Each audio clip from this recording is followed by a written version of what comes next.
23 पॅरालिसिसच्या attack सारखा आजार आहे की ज्याच्यामध्ये स्वतःच्या इच्छेनं स्वतःची बोट सुद्धा हलवू शकत नाही, शरीर लुळं पडतं.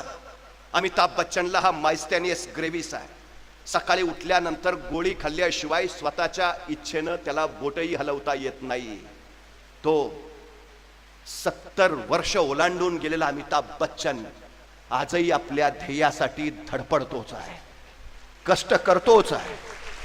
अमिताभ बच्चनकडे प्रतिभा आहे, अमिताभ बच्चनकडे बुद्धिमत्ता आहे, पण त्याच्यापेक्षा अमिताभ बच्चनकडे एक सर्वोत्तम गुण आहे, माघारी न फिरण्याचा, अलौकिक सातत्य राखत पुढे जाण्याचा चिकाटीचा गुण. हा गुण ज्याच्यात आहे ना तो यशस्वी होतो. बस जिंकल्याशिवाय माघारी फिरायचं नाही, अजिबात फिरायचं नाही. झेपावत राहा, झेपावता येत नाही उड्या मारत जा, उड्या मारता येत नाही पळत जा, पळता येत नाही चालत जा, चालता येत नाही रांगत जा, रांगता येत नाही सरपटत जा, सरपटता येत नाही घसरत जा, पण जा. जोपर्यंत पोहोचत नाहीस तोपर्यंत पुढे जात राहा. पुढे यश स्वागताला उभा आहे. घडवत असते नियती तुम्हाला, संकट अडचणी अडथळे फटकारे मारत असते, पण त्याच्यातूनच ती घडवते. क्षमता प्रत्येकात आहे, फक्त एक करा. एकाग्रता एकाग्रता म्हणतो ना मी, आमची एकाग्रता होत नाही. पावसाचे थेंब खाली पडतात, पावसाचे थेंब सैरावैरा पडतात. प्रत्येक थेंबात थोडी का होईना शक्ती असते, पण ती विखुरलेली भरकटलेली असते, त्याचा वापर नाही करता येत. पण त्या असंख्य पावसाचे थेंब नदीत एकत्र होतात, नदीतलं पाणी धरणात एकत्र येतं आणि धरणावर विद्युत जनित्रात ते पाण्याचं ताकद जातं आणि त्याच पाण्याच्या ताकदीवर वीज तयार होते. भरकटलेलं सगळं एका ठिकाणी आणलं की वीज तयार होते. तुमचे शारीरिक आणि मानसिक सगळ्या शक्ती एका ठिकाणी एकवटा, आपोआप वीज तयार होईल. लहानपणी आम्ही शाळेत प्रयोग करायचो, एक बहिर्गोल भिंग घ्यायचो, म्हणजे नुसतं कागद उन्हात ठेवला तर कागद जळत नाही. उन्हात ताकद आहे ना, पण उन्हात कागद ठेवला तर कागद जळत नाही. पण कागद आणि सूर्य याच्यामध्ये बहिर्गोल भिंग ठेवा, सूर्याचे सगळे किरण त्या भिंगावर पडतात, ते सगळे वेगवेगळ्या ठिकाणावर आलेले सगळे किरण एकत्रित होतात आणि त्या बहिर्गोल भिंगातनं एकच किरण खाली येतो. तो सगळ्या किरणांची समुच्चय शक्ती असतो, तो त्या कागदाला क्षणात जाळून टाकतो. एकाग्रता म्हणजे तुमचे सगळे गुण एकत्र करणं, एकाग्रता म्हणजे तुमचं सगळं मन एकत्र करणं. तेव्हा तेव्हा हवं ते घडवता येतं, हवं ते करता येतं. तुम्ही 18 तास अभ्यास केलाच पाहिजे असं नाही, 1च तास बसा, पण पूर्ण एकाग्रतेनं बसा. 100 वर्ष वाचलेली गोष्ट तुम्ही विसरणार नाही, हे लक्षात घ्या. सगळ्यात महत्वाचं आहे. एक जण साधूंकडे गेला, म्हटला साधू महाराज तुम्ही सारखं सांगत असता यश मिळवा यश मिळवा, मला पण यश मिळवायचं आहे, पण काहीतरी मंत्र द्या ना की जेणेकरून मी यशस्वी होईन, 12वीत मला 98% मार्क पडतील, मंत्र द्या ना. साधू महाराज म्हटले एक काम कर, माझ्या आश्रमात ये, यशाचा मंत्र लिहिलेलं पुस्तक माझ्याकडे आहे, ते मी तुला देतो, मिळेल मंत्र तुला. तो धावत धावतच साधूंच्या आश्रमात गेला, म्हटला साधू महाराज द्या ना द्या ना द्या ना यशाचा मंत्राचं पुस्तक. साधू महाराजांनी एवढा मोठा ग्रंथ त्याला दिला, म्हणला याच्यात यशाचा मंत्र आहे. म्हणला एवढी पुस्तकं वाचत असतो तर कधीच 12वीला 98% मिळवून पुढे गेलो असतो. साधू म्हटले मंत्र हवाय ना, वाचावंच लागेल, पण एक लक्षात घे, यातल्या कुठल्या पानात यशाचा मंत्र लिहिलाय मला माहित नाही, कुठल्या ना कुठल्या पानात आहे एवढं मात्र खरं. सगळं पुस्तक सुरुवातीपासून शेवटपर्यंत वाचायचं, आधी मध्ये नाही, स्टार्ट टू एंड. मंत्र मिळेल आणि मंत्र मिळाला तुझ्यासारखा यशस्वी तू.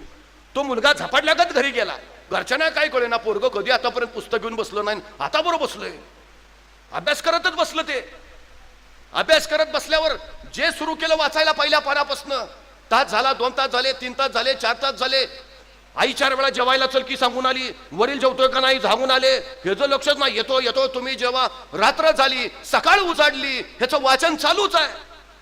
एक एक एक एक पान वाचून वाचून वाचून पुढं पुढं पुढं, कारण साधूंनी सांगितलंय कुठल्या पानात मंत्र असेल सांगता येत नाही. तो निघालाय पुढं. 1 दिवस झाला, 2 दिवस झाला, 3 दिवस झाले, 4 दिवस झाले, अख्खं पुस्तक संपलं, मंत्र काही सापडे ना. मंत्र कुठं आहे? मंत्र तर आहे. शेवटी पुस्तकाचं मागचं कव्हर उघडलं, ते कव्हरचं वरचं पान काढलं आणि त्याच्या आत लिहिलं होतं यशाचा मंत्र. आणि तिथं मंत्र दिला होता. गेले 4 दिवस तू काळ वेळ विसरून स्वतःचं सगळं भान हरपून पूर्ण एकाग्र होऊन ज्या तीव्रतेनं हे पुस्तक वाचलंस, त्याच तीव्रतेनं ज्यावेळी तू कुठलीही गोष्ट करशील त्यावेळी तुला यश मिळेलच. तीव्रता हवी, तीव्रता. किती तीव्रतेनं तुम्ही करताय, किती गरज आहे तुम्हाला. एका साधूकडे एक जण गेला, मला देव दाखवा. साधू म्हणले, सकाळी ये, नदीवर मी स्नानसंध्येला जातो, तिथं तुला देवाचं दर्शन घडवतो. हा सकाळी पहाटे पहाटेच पोहोचला. साधूंची स्नानसंध्या झाली होती. साधू महाराजांना म्हटला, कुठे आहे देव? साधू महाराज म्हणले, बाहेर असतो का? पाण्यात चल, पाण्यात दाखवतो. गुडगाभर पाण्यात घेऊन गेले. त्यांनी तिथं विचारलं, बरं आता कुठे आहे? कुठे आहे देव? अरे एवढ्या बाहेर असतो का? जरा आत चल. कमरेपर्यंत पाण्यावर नेलं. त्यांनी परत विचारलं, कुठे आहे देव? अरे अजून आत चल. त्याला गळ्यापर्यंत पाणी लागेल एवढ्या पाण्यात नेलं. कुठं आहे देव? अरे दाखवतो ना. देव काय वर असतो? देव पाण्यात असतो. म्हणून साधूने त्याच्या मानगुटीवर हात ठेवलं आणि मस्तक सरळ पाण्यात दाबून ठेवलं. क्षण 2 क्षण निघून गेले. श्वास कोंडला, जीव गुदमरला. श्वासासाठी धडपड चालू झाली. हातपाय हलवायला लागला, पाय धडपड जोर करायला लागली. मरतो की काय असं झालं. जीवाच्या आकांतानं धडपड करायला लागला आणि एका अवचित क्षणी साधूने झपदिशी हात काढला. तसा झपदिशी वर आला. नाका तोंडात पाणी गेलेलं. श्वासासाठी धपापत्या उरानं त्याला 2 मिनिटं सुचेना. आणि मग साधू महाराजांनी विचारलं, पाण्यात होतास, गुदमरला होतास, त्यावेळी तुला सगळ्यात जास्त गरज कशाची वाटली? तो म्हटला, श्वासाची, हवेची. साधू महाराज म्हटले, पाण्यात असताना जगण्यासाठी जेवढ्या तीव्रतेनं तुला हवेची गरज वाटली, तेवढ्या तीव्रतेनं ज्यावेळी तुला यशाची गरज वाटेल त्यावेळी यश तुझ्या दारात हात जोडून उभा असेल. आम्हाला ती गरज वाटायला हवी, ती आमची गरज व्हायला हवी. आम्हाला ते गांभीर्य हवं. तुमच्या आई वडिलांना वाटतं तुम्ही डॉक्टर व्हावं, काही होणार नाही. पालकांना वाटतं तुम्ही डॉक्टर व्हावं, काही होणार नाही. फुलसोरे सरांना वाटतं माझ्या क्लासमधला प्रत्येक विद्यार्थी डॉक्टर व्हावा. नाही, जोपर्यंत तुम्हाला वाटत नाही ना तोपर्यंत काही होणार नाही. हे पहिलं लक्षात ठेवा. तुम्हाला वाटायला हवं, तुम्ही त्यासाठी धडपडायला हवं. तुमच्या क्षमता, तुमच्या निश्चयाच्या जोरावर तुम्हाला पुढे नेता यायला हव्यात. आणि एक गोष्ट लक्षात घ्या, या जगात काहीच अशक्य नाही, काहीच नाही. मुंगी बघितली? मुंगी केवढीशी, तिचं डोकं केवढंच, डोक्यातला मेंदू केवढासा, तरी पण त्या मुंगीला बरोबर कळतं कुठल्या गावातल्या कितव्या आळीतल्या, कितव्या घरातल्या, कितव्या खोलीतल्या, कितव्या कपाटावरच्या, कितव्या फळीवर किती नंबरचा साखरेचा डबा आहे. सांगावं लागत नाही, रस्ता दाखवावा लागत नाही. मुंगी कणभरच असते पण मनभर साखर फस्त करते. अरे एवढीची मुंगी जर ध्येयापर्यंत पोहोचत असेल तर आम्हाला अडचण काय आहे? तुम्हाला माहिती आहे, मुंग्यांना डोळे नाहीत, मुंग्या आंधळ्या असतात, मुंग्यांना दृष्टी नाही, पण तरीही मुंगींची रांग चुकलेली आम्हाला दिसत नाही. कुणीतरी एका विद्वानाला विचारलं, हे जग कधी संपेल? तो विद्वान म्हणाला, ज्या दिवशी एखादी मुंगी एखाद्या ठिकाणी निवांत आराम करत बसलेली तुम्हाला दिसेल त्या दिवशी समजून जा जगाचा अंतकाळ जवळ आलाय.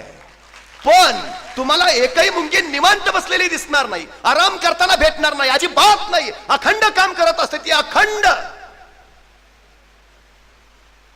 मला सांगा, केवढासा जीव आहे होतो, अखंड काम करतो. आमच्या एखाद्या विद्यार्थ्याला म्हटलं ना, अरे 8-8 तास तरी अभ्यास झाला पाहिजे, मरायचं आहे का?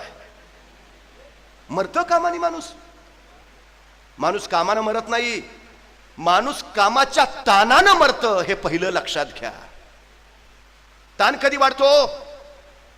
तणाव आला की. तणाव कधी येतो? काम साठलेलं दिसलं की. काम कधी साठतं? आपण रेंगाळत ठेवलं की. रेंगाळतं कधी? उरात आळस असला की. आळस कधी येतो? बघू परत. ही वृत्ती असली की सातत्यानं जी माणसं काम करतात ती कधीच ताणतणावात नसतात, अजिबात नाही. हे लक्षात घ्या. शक्ती तुमच्यात नाही, शक्ती तुमच्या सातत्यात आहे. पाण्याचा एकच थेंब एका वज्रासारख्या कठीण पत्रावर पडत राहतो. कठीण आहे तो पत्थर, वज्रासारखा आहे. एक थेंब अविरत अविरत अविरत पडत जातो आणि एक दिवस त्या पत्थराला सुद्धा भेग पडतो. ताकद पाण्याच्या थेंबाची नाही, ताकद त्याच्या सातत्याची आहे. सातत्याच्या जोरावर कुठलंही यश मिळवता येतं. जगातली सगळ्यात लांब नदी कुठली माहिती आहे? अमेझॉन. सगळ्यात लांब नदी. या अमेझॉनचा जिथं उगम होतो तिथं एक एक थेंब पडतो. आणि 2 थेंबातलं अंतर 8 सेकंदाचं असतं. हजारो वर्ष झाली त्या 2 थेंबातलं अंतर 8 सेकंदच आहे. एक थेंब पडल्यानंतर 8 सेकंदांनीच दुसरा थेंब पडतो. त्या थेंबाच्या 8 सेकंदानंतर पडण्याच्या सातत्यात हजारो वर्षात अजिबात बदल झाला नाही. म्हणून थेंबा थेंबानं ॲमेझॉन नावाची जगातली सगळ्यात लांब नदी बनली आहे. एकाग्रता करायची आहे ना. मी आता इथून पुढे मोबाईल वापरणार नाही.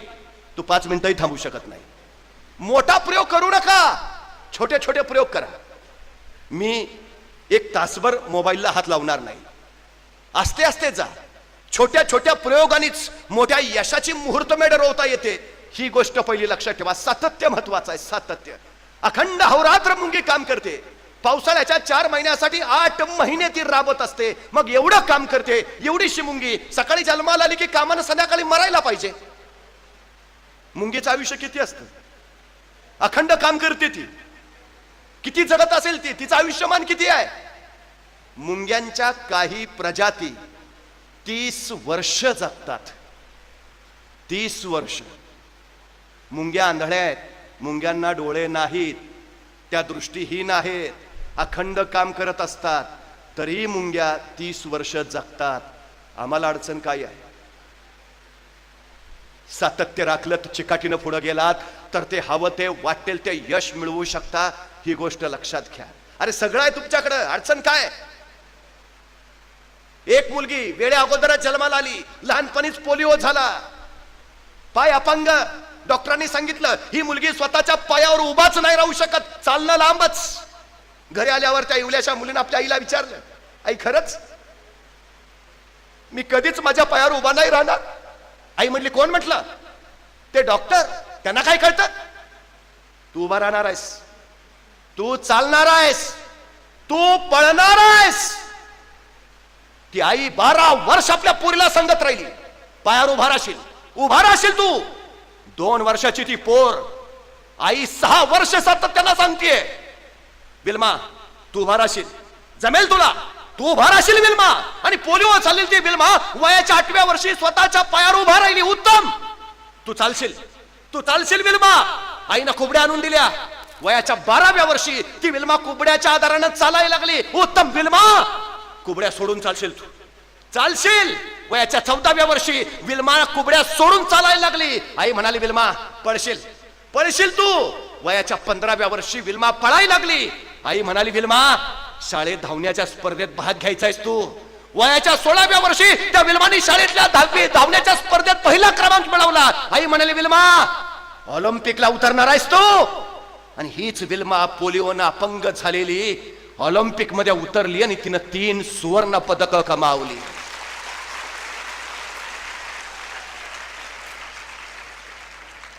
अरे आम्ही पायात चपल्या नाहीत म्हणून वडिलांशी भांडत बसतो. आणि ती विल्मा पाय नसताना ऑलिम्पिक मध्ये 3 सुवर्ण पदक कमावते. इच्छाशक्ती असायला हवी. बस तुम्हाला वाटायला हवं कळसावरच्या झेंड्यानं कायम फडफडतच राहावं लागतं. फडफडणं झेपत नसेल तर पायाचा दगड होऊन पडा. त्याला कुणी हलवत नाही. आयुष्यभर फक्त इतरांची पावलं झेलावी लागतील. आणि कळसावर गेलात तर वस्तीचं चिन्ह परमेश्वराचं वस्ती स्थान म्हणून झेंड्यासारखं फडफडता येईल. काय व्हायचंय ते तुम्ही ठरवा. कळसावरचा फडफडता झेंडा की पायाचा दगड. ती सगळी क्षमता, ती सगळी शक्ती, ती सगळी ताकद तुमच्यात आहे. स्वतःच्या त्या ताकदीचा, कुवतीचा, क्षमतेचा, बुद्धीचा वापर करा आणि स्वतःच्या आयुष्याला आकार द्या. एक लक्षात घ्या तुम्हाला तुमच्यातनं मूर्ती